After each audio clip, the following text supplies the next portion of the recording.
Welcome to the Encore Audio Archives YouTube channel. I'm Taper Dave, and this is my channel. I've uploaded hundreds of talks here that I've recorded at meetings in West LA, and I've also recorded conventions starting in 2013. I've got a bunch of those up. And Walt and Mary Murray, the original owners of Encore Audio Archives, started the company in the 80s, and Walt recorded Joe and Charlie's and a bunch of stuff down in Vista, California. My sobriety date is June 20th of 1994.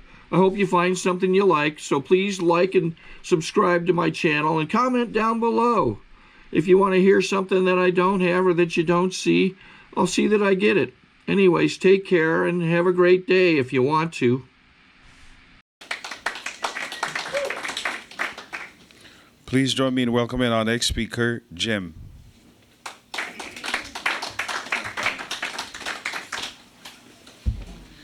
It's too hot.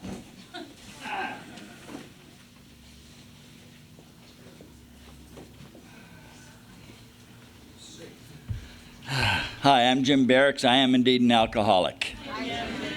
In addition to that, I also used to smoke too many cigarettes, took too many drugs, ate too much food, spent too much money, got married too damn much. But I got to tell you today that I haven't had a cigarette in 20 years, I haven't had a drink or a drug in 23 years, and I haven't been married in 24 years, and I'm grateful for all of those. Because they were all killing me, you know. I never lived in a tree, so, you know, that took care of that part. It's exciting when you do hear about people that do things like that, you know. It's like, gee, I wonder what that might have been like, you know. I just like living indoors too doggone much, you know. Grew up in the tenement projects back in upstate New York, and the best thing for me was to be indoors, you know. And God, the weather back there was like 20 below zero, it seemed like, you know, and I just wanted to stay inside all the time. I still do. You know, I was not expecting this. I'm a fill-in. So I'll tell you the best way that I can. I was home relaxing, didn't bother shaving. It's just, yeah, relax, stay cool. I thought I'd come over here and say hi to a few wonderful folks and go back and retreat with the candy that I bought today, you know. Which is bad because I'm on Weight Watchers too, you know. But I figure I got one free day a week, so Saturday is it, you know. This is the day that I can get away with that stuff. You know, I did not start out this way. I drank for 32 years. I smoked for 37 years. You know, I didn't expect any of that. But, you know, I'll tell you, when I grew up in my neighborhood, it was perfectly natural to drink or to smoke, you know. And 12 years old, I started smoking and drinking, you know, and found girls. It was all just about the same period of time. I don't know which one came first. It doesn't matter. But I know that one New Year's Eve, I was 12 years old. My folks went out one New Year's Eve. I found a bottle of red wine in the closet. I drank the wine. I had fun. I threw up, and I passed out. And I got to tell you that for the next 32 years, I was drinking red wine, had fun, threw up, and passed out. You know, and that's the way it was the night before I came into AA. Of course, by then it was pink champagne, but it was still red, you know.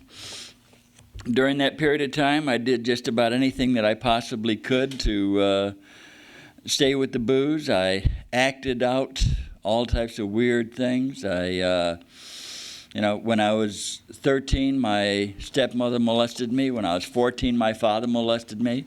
When I was 15, I lost all my front teeth in a gang fight. 16, I ran away from home permanently. And 17, I joined the Air Force. And on my 17th birthday, I joined, and 3 days later, I was in Sampson Air Force Base in Lake Geneva, New York.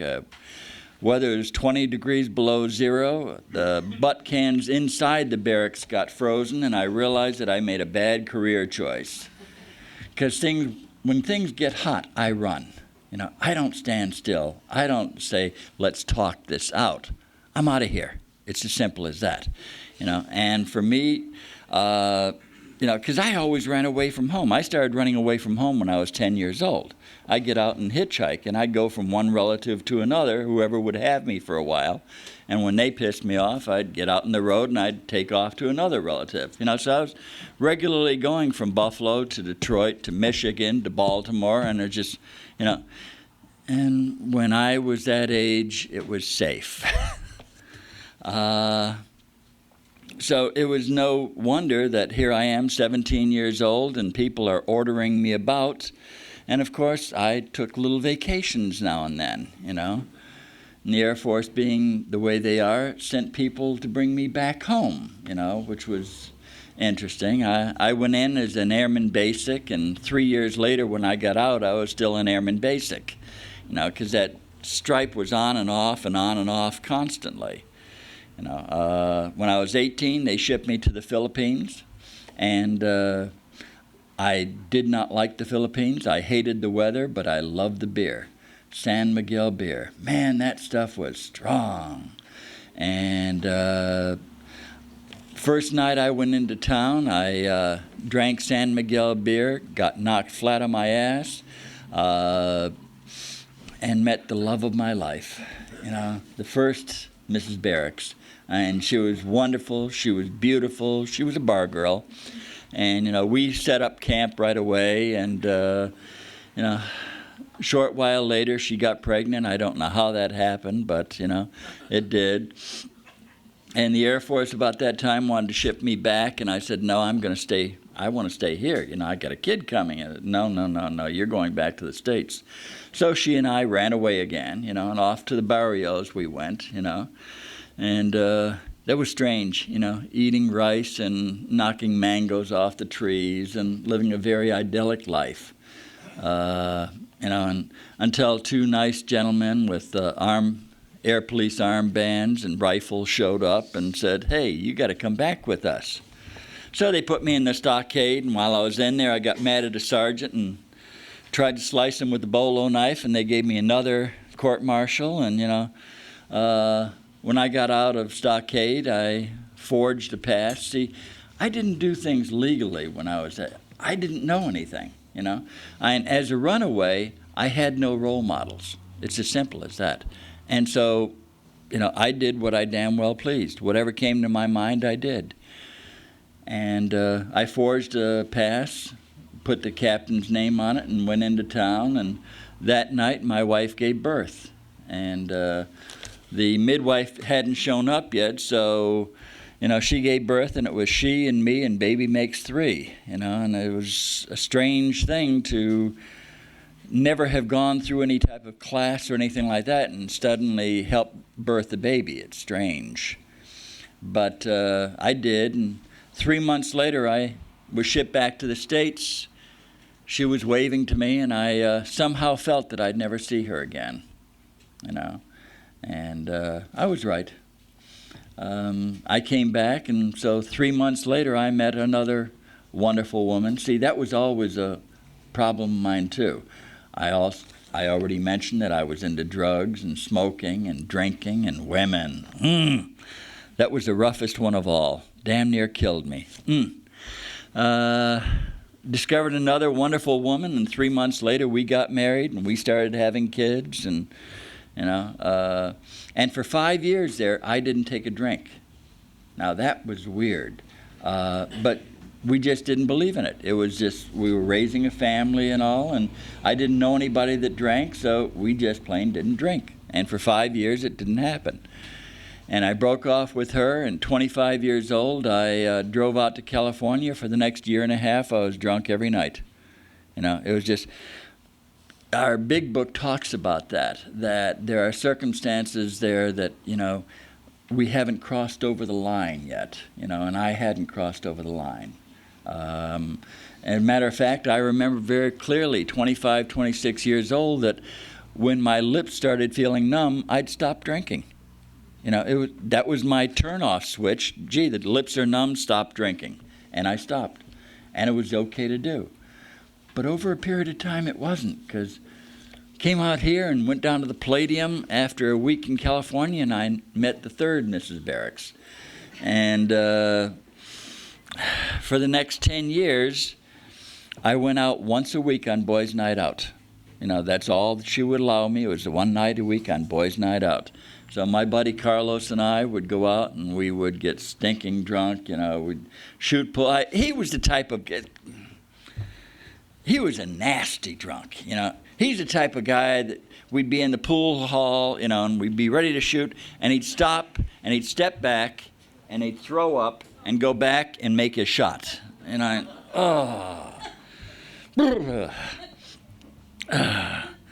but that's okay, you know, that's the way it was, you know. And very seldom would I feel, it's strange because I lived in the valley in a beautiful home, you know, had a good job and everything, but I felt comfortable in bars that choppers were sitting outside, and, you know, somebody's blown off a bar stool at least once a week, and I just felt comfortable in places like that. Don't know why. Probably exactly what I felt about myself. That's why. And after 10 years of that happy nonsense, I moved out. I was 38 years old, and I temporarily moved in for a week with my stepson. My stepson was 18 years old. My first night there, he says, "Jim, you got to try this." You know, and he rolls El Mondo joint. I'd never seen the stuff before.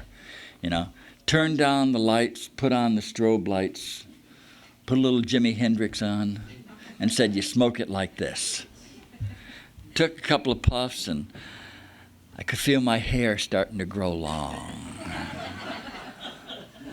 Yeah. You know, what is this stuff, and how much is it, you know? I discovered this is manna from heaven, you know? I don't have to get a beer belly anymore. I can just get stoned. This is great. So I bought my first lid that night, and next week I bought my first pound. And the first of the 18-year-olds started moving in with me, you know, and oh, man.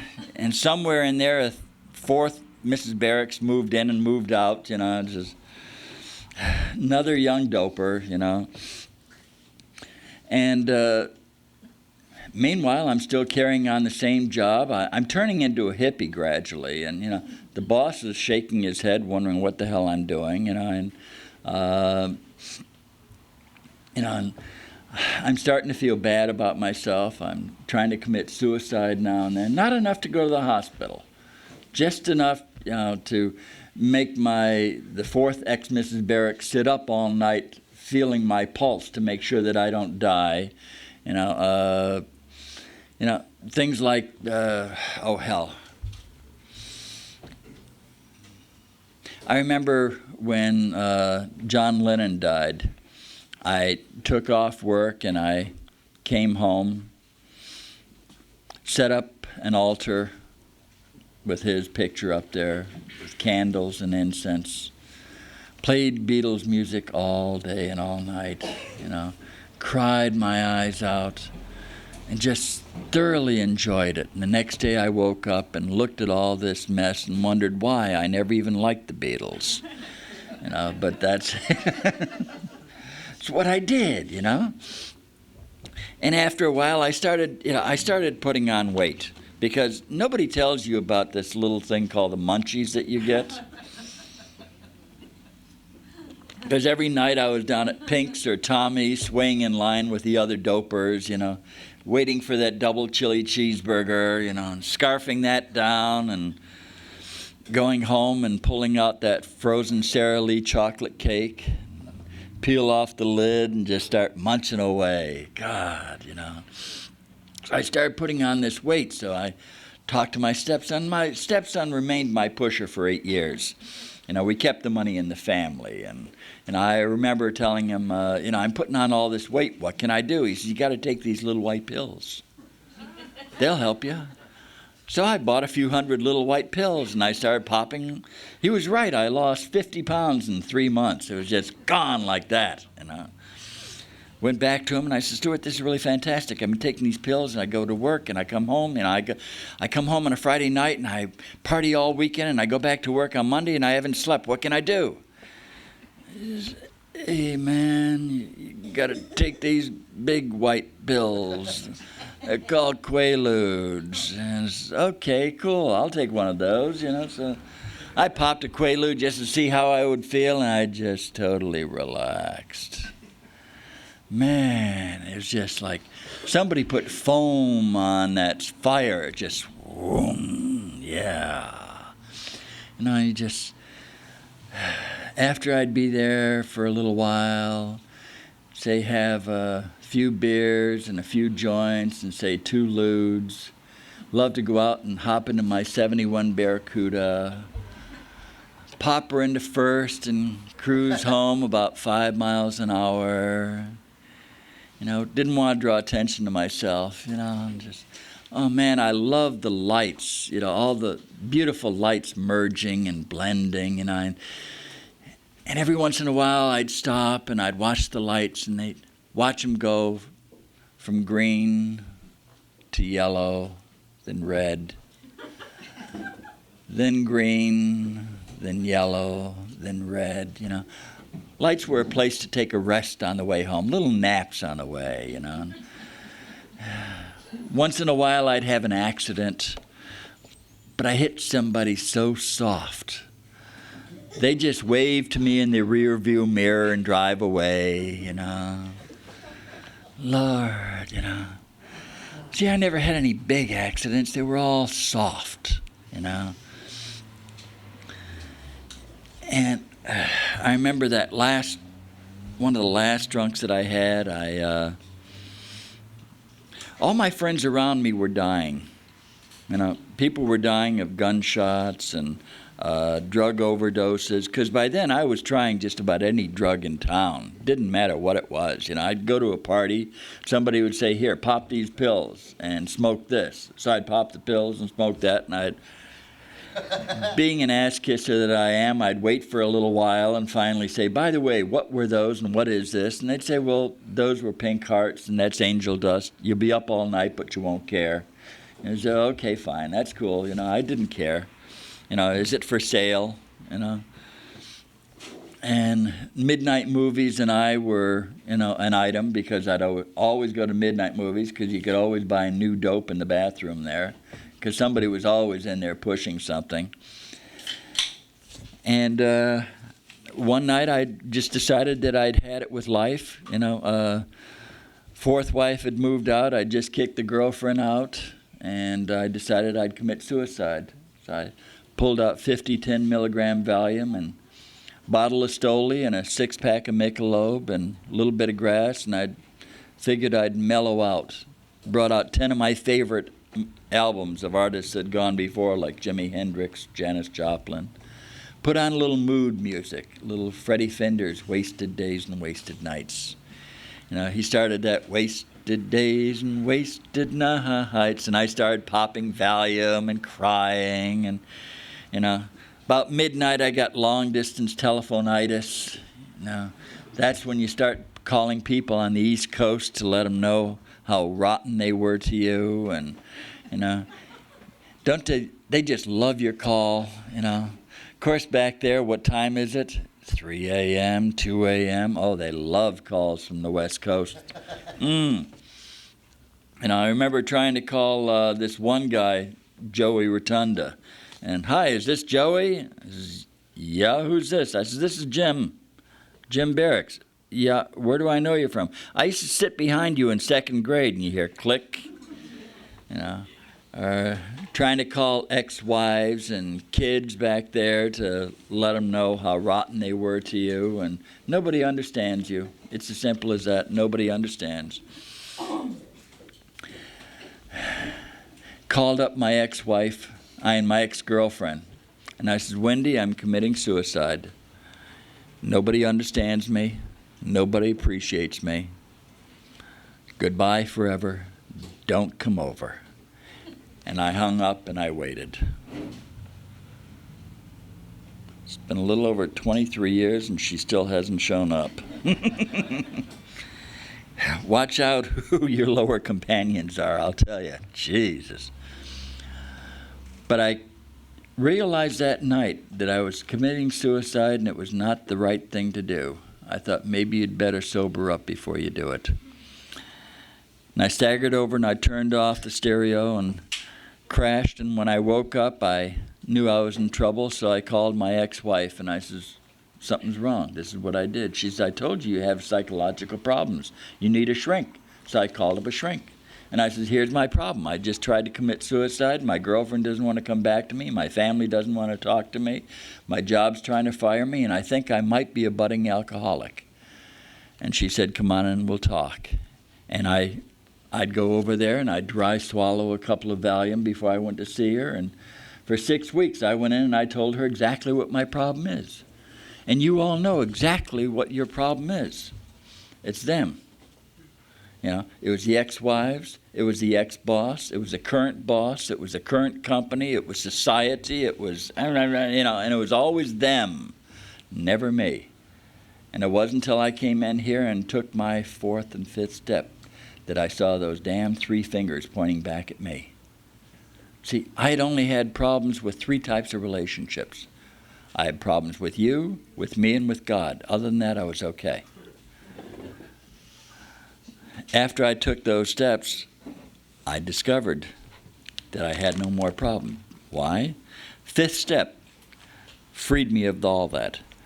5th step says admitted to God, that's for forgiveness.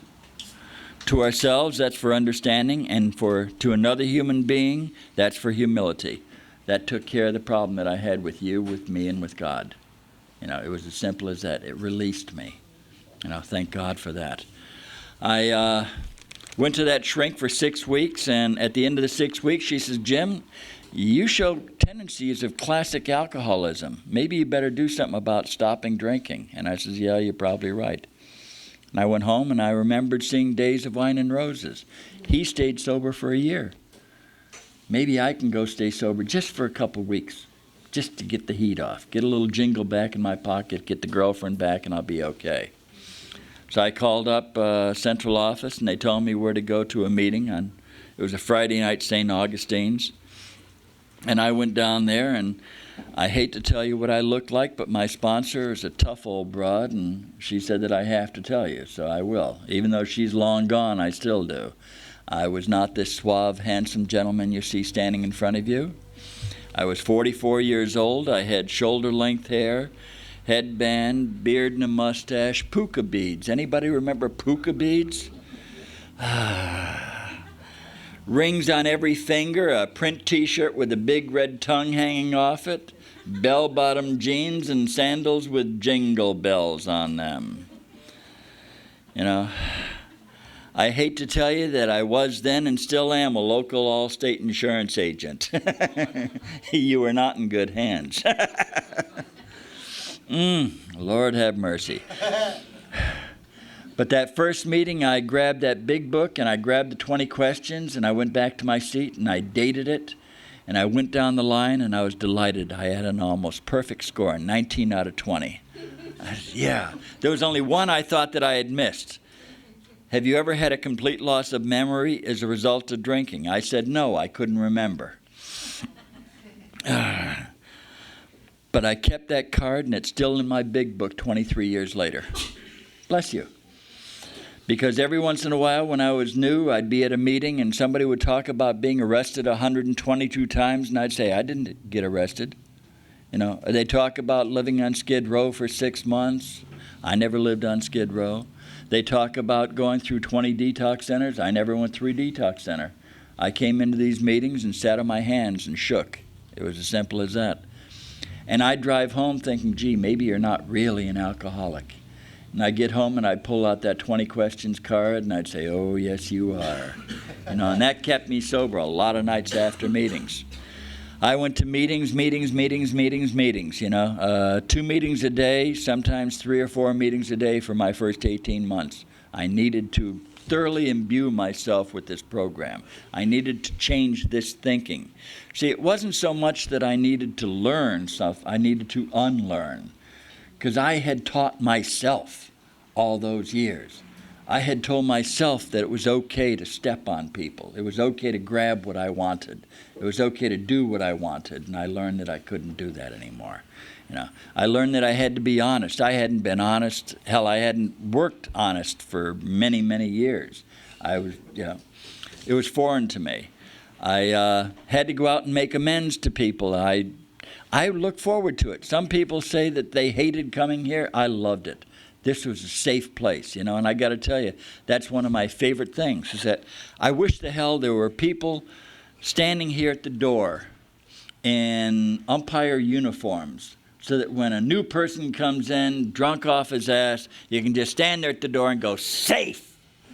Because that's exactly what it is. It's safe. We're here. We're safe. We're okay. You know, this is where God abides. This is where I found my God, you know. My God wrapped me around the arms and my body with a warm blanket of love, you know. And everybody here played a part in that. You know, you all gave it to me, you know. I had no love to give to you. I had nothing, you know. But you gave it to me, and I kept wondering why, you know. You gave me love, and I lapped it up. I loved it, you know. I became Mr. AA for a while. I had to do everything, be everywhere. I took on 12 regular commitments every single month, you know, and I was doing it, you know. I discovered H&I when I was 6 months sober and went down there and signed up for 11 panels my first month. Just, yeah, I'm going to spread this disease everywhere, you know, and I loved it, you know. And I went celibate my first year. I didn't recommend it, but that's what I had to do. You know, first year cake I took right here, stood here, and I says, okay, here I am, 45, sober, single, sexy, and celibate. Where to from here? And I went home and I called up my sponsor and I said, Jeannie, where is she? I've been good for a year, damn it. Where is she? She's getting ready for you. Your sponsor ever said dumb things like that? She's getting ready for you? Sure enough, 2 weeks later, I'm over at Thursday night Brentwood. 400 people milling about and our eyes locked. Like magnets, drew each other. It was an ex-girlfriend of mine, looked into my eyes and said, Jim, I've got to make amends. I said, fine, your place or mine. The next day, she tried to move in. 2 weeks later, we were engaged. 2 months later, I'm calling my sponsor saying, how can I get her out of here? That started my relationships, you know. Had a 4-month and a 5-month and a 6-month and 11-year relationship, and it was wonderful, you know. I learned to make amends. Those kids, I had 4 kids out there, and I made amends. The one here was in San Bernardino, and she came out to live with me for a while. Had 2 kids back east. I tried to, when I talked to their mother to make amends, I tried to talk to them, and they said they didn't want to talk to me, and that was okay. You know, couldn't reach the kid in the Philippines, so I went through the Pearl Buck Foundation and supported a kid over there for about 16 years. It was my way of making amends. When I was 5 years sober, my daughter came to live with me, and I'll break it down very briefly. She now has 17 years sobriety because I dragged her ass over here, you know. When I was 10 years sober, got a telephone call from my son back east, and he said, hey, Dad, we haven't talked in 25 years. I thought it was time to reach out and see what you really like. And we talked and we shared, and he says, here's my phone number. Feel free to call anytime you want to. See, I left him and them up to God. I didn't force it. I was ready. When I was 14 years sober, my daughter back east contacted me and said, hey, Dad, feel free to call anytime you want to. 15 years sober, I got an email, said, greetings, I wonder if you could help me. I'm trying to reach my father. He was stationed here at Clark Air Force Base in the Philippines from 1954 to 1956. If you know of him or any relative, please let me know. And I wrote back, I said, hi, son, I've been looking for you for a long time. So I flew back there to see him, got to meet 5 grandkids, you know, and while I was there, I got to go all over the Far East and just had myself a ball, you know. Life is perfect, you know. I remember when I came in, I didn't think so. I thought that life was, it was me against the world. I was just out there battling. And I found out once I've been here that life is absolutely perfect in every way. I don't have to agree with it. I don't have to like it. It just is. My only job nowadays is to want what I get, not to get what I want. You know, I'm going to slow it down now.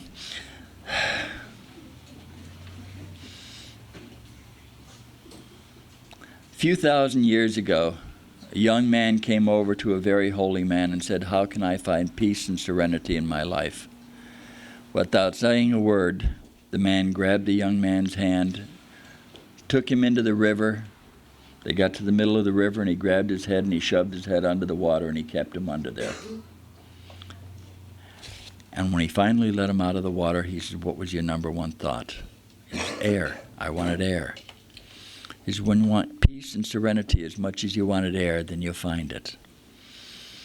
My friends, the same thing holds for sobriety. The peace and serenity of sobriety has to be number one in your life. Nothing else can come before it.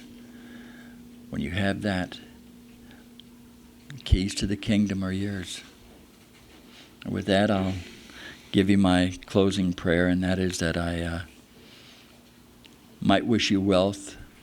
I might wish you health, or the good fortune would caress you, but wealth might bring sorrow. Good health could fail tomorrow. So I'll simply say, God bless you. Thank you.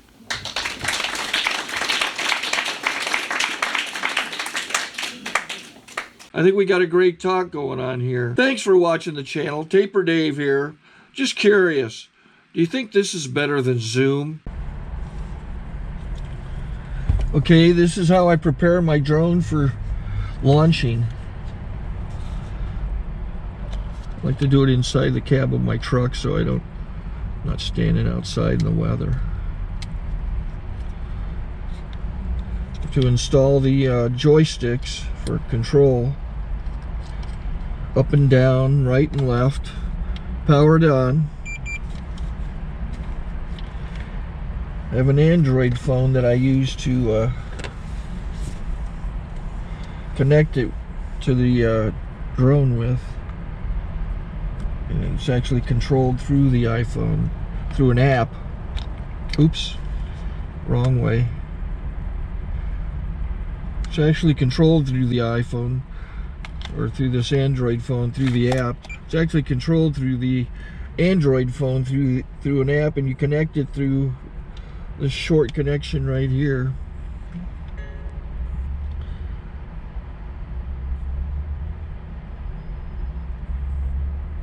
Remote control connected.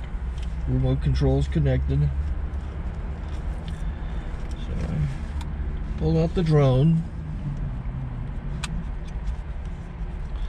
I have to extend the legs. Long legs extended first, then the short legs. Remove the gimbal protector. Set that aside, then power it on one short burst, then one long burst. I lay it down. So I have to go to calibrate.